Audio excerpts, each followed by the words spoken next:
Hello mga kabayahe, for today's video is bibili tayo ng flowers kasi birthday ng wifey ko bukas, tsaka chocolate para lalong tatimas ang pagmamahalan mga kabiyahe. Sa ngayon mga kabiyahe ito pa lang ang makakaya ko, kasi di pa man tayo sikat na vlogger, baka someday maka-afford na tayo ng catering hehehehe. Kaya laban lang kung may pangarap tayo, wag tayong susuko, hanggat hindi natin maabot.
So ayun na mga kabiyahe, babayaran ko na ang bulaklak at chocolate.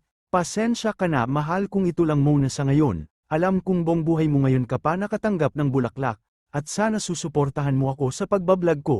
Stay pretty and happy 29th birthday. I love you and God bless our family.